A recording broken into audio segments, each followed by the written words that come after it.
যাদের বাজেট কম এবং যারা তেলের গাড়ি 16 মডেলের নোহা খুঁজতেছেন তাদের জন্য একটা বেস্ট অপশন নিয়ে আসছি, এবং 8 সিটার খুঁজতেছেন তাদের জন্য আচ্ছা নোহা 2016 মডেল 22-এর রেজিস্ট্রেশন, পুশ স্টার্টের গাড়ি, 2 ডোর পাওয়ার, এলপিজি করা, 90 সিলিন্ডারের গাড়ি। আচ্ছা, আমরা যদি একটু ড্রাইভিং সিটটা যদি দেখি, একটা বলেন পুশ স্টার্ট, এবং এটার এখন কিন্তু মাইলেজ রয়েছে 77,000। 77,000, রাইট। ওকে, এটা কিন্তু ডুয়েল এসি, এটা সিলভার কালার না?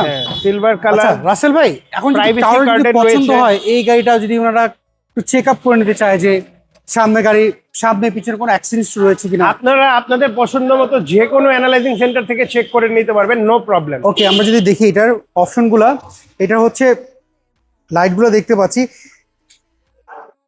ভাইয়া, কোনো স্ক্র্যাচের মধ্যে পেয়েছেন? কোনো স্ক্র্যাচ নেই, অরিজিনাল অবস্থায় আছে, যা আছে সব। ওকে, টায়ার কন্ডিশন যা দেখলাম, চারটা টায়ারই, চারোটা চাকা খুবই ভালো আছে। আচ্ছা, এটা কি এলপিজি কনভার্ট করা আপনি বললেন? হ্যাঁ, এটা 90 সিলিন্ডারে এলপিজি কনভার্ট করা আছে, 100% original back glass, original light, পিছনেও অনেক ভালো স্পেস। ওকে, তো ভাইয়া এইটার আপনার প্রাইসটা কেমন চাচ্ছেন বলুন তো এটা? মেহেদি ভাই, এটা আমরা ফিক্সড প্রাইস দিয়েছি 2990, ফিক্সড প্রাইস। আচ্ছা, তো সেই ক্ষেত্রে আপনার শোরুমের অ্যাড্রেসটা বলবেন? হ্যাঁ, আমার শোরুমের অ্যাড্রেস হচ্ছে 22/1/2 কুনিপাড়া হ্যাপি হোম, হাতিরঝিল 3 নম্বর বাস কাউন্টারের ঠিক বাম পাশে পেয়ে যাবেন তোহা কার ভিউ, বা গুগল ম্যাপসেও আমাদের সার্চ দিলে পেয়ে যাবেন।